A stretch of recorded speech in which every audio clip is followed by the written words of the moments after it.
So hey everyone, welcome back to camera info once again. तो आप में से बहुत लोगों का डाउट था बैंक ऑफ इंडिया को अप्रेंटिसशिप का प्रोग्राम लेके, ठीक है। तो बैंक ऑफ इंडिया का जो रिजल्ट है वो आप ऑफिशियल साइट पे यहाँ से डायरेक्टली देख सकते हो। आप जैसे इस पर क्लिक करोगे तो आपके सामने एक पीडीएफ खुलेगा, उसमें एक लिंक है, ठीक है, बेसिकली। और वैसे इसका रिजल्ट पहले रिलीज हो चुका था तो आप लोगों के पास मेल भी आ चुका होगा, ठीक। यहाँ पे क्लिक करके आप फाइनल रिजल्ट देख सकते हो। नेक्स्ट बात आती है कि अब रिजल्ट आ चुका है, बहुत से लोगों के पास डॉक्यूमेंट वेरिफिकेशन के लिए शायद मेल आया है। I don't have idea about it. तो अगर डॉक्यूमेंट वेरिफिकेशन के लिए मेल आ गया है या नहीं आया है, तो जो भी लिस्ट ऑफ डॉक्यूमेंट्स हैं, अगर मेल आ गया है तो उसमें लिस्टेड होंगे, ठीक। अगर नहीं आया है, ठीक है, तो in that case there are set of documents जो कि आपको प्रिपेयर करने ही है, क्योंकि वो तो आपसे मांगे ही जाएंगे, ठीक है। तो मैं बेसिकली ये शॉर्ट वीडियो इसी को लेके बना रही हूँ कि आखिर Bank of India apprenticeship programme के लिए आपको कौन कौन से जो डॉक्यूमेंट्स हैं वो तैयार करने हैं, ठीक है। So let's take a quick review. तो सबसे पहले आपकी मार्कशीट सारी रेडी होनी चाहिए, 10th की, 12th की, और जो भी ग्रेजुएशन की है, ठीक, पोस्ट ग्रेजुएशन किया है तो उसकी भी। अब मार्कशीट्स हैं तो उसी के साथ आपको डिग्री भी लेके जानी है डेफिनेटली, तो आप उसकी डिग्री भी मतलब रेडी कर लीजिए। ओरिजिनल की बात कर रही हूँ। अब कुछ लोग कहेंगे मेरा रिजल्ट नहीं आया है, तो जिनका रिजल्ट नहीं आया है उनके पास ऑनलाइन कॉपी होती है, वो रेडी कर लो, ठीक। मार्कशीट और डिग्री के अलावा आपको अपनी आईडीज तैयार करनी है। अब आईडीज क्या, जैसे कि आधार कार्ड और पैन कार्ड जो है वो आपका रेडी होना चाहिए, ठीक। नेक्स्ट आता है आपका, क्या कहते हैं, नैट्स और नैप्स की आईडी। जब आपने अप्लाई किया होगा form bank of India apprenticeship का, तो उस टाइम पे नैट्स या नैप्स के थ्रू ही किया होगा, या फिर उसकी आईडी तो डेफिनेटली क्रिएट की होगी, ठीक। तो उन आईडीज का प्रिंट आउट लेना है आपको। मतलब आप अपनी आईडी में लॉगिन करोगे, ठीक है, तो जो सबसे पहले डैशबोर्ड खुल के आता है जो सामने दिखता है, उसी को आपको बस प्रिंट करना है, ठीक। उसी को प्रिंट पे डालोगे आप तो आसानी से वो निकल आएगा। वो पूरा आपका एटलीस्ट 6-7 पन्नों का निकलेगा। For nits I am talking about, ठीक है।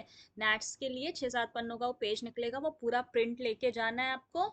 और नैप्स का 1 पेज का है, 1 या 2 पेज का, तो उसको भी प्रिंट करना है। नेक्स्ट चीज आती है कि आपको एप्लीकेशन फॉर्म बोला गया है, ठीक है। एप्लीकेशन फॉर्म जब आपने अप्लाई किया था बैंक ऑफ इंडिया के लिए, तो उसका फॉर्म कहाँ से मिलेगा वो मैं आपको अभी आगे डिटेल में बताती हूँ। और लास्टली हमको चाहिए सर्टिफिकेट, कौन सा, करेक्टर सर्टिफिकेट, और क्या कहते हैं, कास्ट सर्टिफिकेट जिनको ज़रूरत है, जैसे कि ओबीसी एससी एसटी वगैरह के लिए कास्ट सर्टिफिकेट मांगा जाता है, तो अगर आपके पास है तो वो, ठीक। ये है बेसिक चीज़ें जो आपको चाहिए। अब आपके पास अगर डॉक्यूमेंट वेरिफिकेशन का मेल आ गया है तो उसमें लिस्टेड होगा कि आपको कितने करेक्टर सर्टिफिकेट या मेडिकल सर्टिफिकेट चाहिए कि नहीं चाहिए, ये अब आप मेल से चेकआउट कर लीजिएगा। मैं आपको एक बेसिक फॉर्मेट यहाँ पे करेक्टर सर्टिफिकेट का दिखा दूंगी, और बाकी अगर आपको मेडिकल भी लेना हो तो वो तो आपके पास डॉक्टर के थ्रू बन जाता है, ठीक। नेक्स्ट बात कर लेते हैं, सबसे पहले करेक्टर सर्टिफिकेट की कर लेते हैं। तो ये एक बेसिक फॉर्मेट है, ठीक है, जो करेक्टर सर्टिफिकेट का होता है।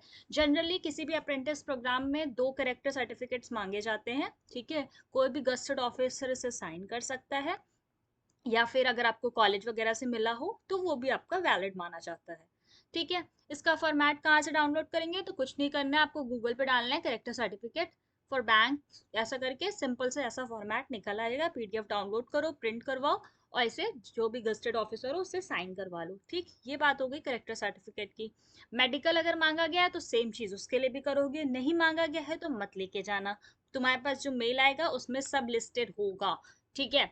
नेक्स्ट आ रही है कास्ट। तो जनरल वालों का कास्ट सर्टिफिकेट नहीं होता है, बाकी सभी कैटेगरी के लोग अपना कास्ट सर्टिफिकेट बनवाएंगे और वो वहां पे लेके जाएंगे, ठीक है। आपके पास पहले से बना है जैसे गवर्नमेंट वाला जो होता है, तो वो आपका वैलिड माना जाता है। अब लास्टली बात कर लेते हैं कि उसमें कहा गया नेट से एप्लीकेशन आईडी तो आप कर लोगे, बोला गया है कि आपको एप्लीकेशन फॉर्म लेके जाना है, ठीक है, जो आपने अप्लाई किया था बैंक ऑफ इंडिया के लिए, उसका एप्लीकेशन फॉर्म कहाँ से मिलेगा। तो आपको कुछ नहीं करना है, आप नैट्स के पोर्टल पे जाओगे, ठीक है, लॉगिन करा आपने, डैशबोर्ड आप ऑलरेडी प्रिंट करा चुके हो, वहीं पे एप्लीकेशन मैनेजमेंट करके होगा, जहाँ जहाँ मैंने जैसे दिखाई ये एप्लीकेशन मैनेजमेंट। तो इस तरह का एक वो दिखेगा आपको डैशबोर्ड पे ऑप्शन, तो आपको इस पर क्लिक करना है। जब आप इस पर क्लिक करोगे तो आपके सामने खुल के आ जाएगा कि आपने उसमें कब अप्लाई करा था, मतलब नहीं किस अप्रेंटिसशिप के लिए आपने कब अप्लाई किया था। तो इस पूरे पेज का आपको प्रिंट आउट लेना है, ठीक। अब बहुत से लोगों को उसमें दिखेगा कि नहीं, किसी के में मतलब नहीं हो सकता है हेड ऑफिस लिखा हो अप्लाइड फॉर में, जो प्लेस लिखी होगी वो हेड ऑफिस की लिखी होगी, या कोई भी जोन लिखा हो सकता है। So don't worry for that, आप बस उसे प्रिंट करा लो। उससे आपकी ज्वाइनिंग का कोई लेना देना नहीं है। बस उन्हें ये चेकआउट करना होता है कि आपने अप्लाई किया था इसके थ्रू कि नहीं किया था। ठीक है, तो आपको ये प्रिंट चाहिए। दूसरी बात, जो आप वहां से आईडीज करोगे डैशबोर्ड से, जब आप पूरा प्रोफाइल प्रिंट करोगे, तो ये याद रखना कि उसमें आपका जो नैट्स का आईडी नंबर है, नैप्स का आईडी नंबर है, वो क्लियरली दिखना चाहिए। ठीक है, फोटो भी क्लियरली दिखनी चाहिए प्रिंट आउट में, ये चीज ध्यान रखना।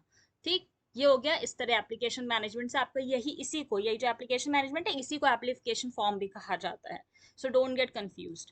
ठीक, करेक्टर सर्टिफिकेट के बारे में बता चुकी हूँ। इसके अलावा भी अगर कोई डाउट आ रहा हो तो you can ask me in the comment section. और thanks for watching, bye bye, and yeah don't forget to subscribe.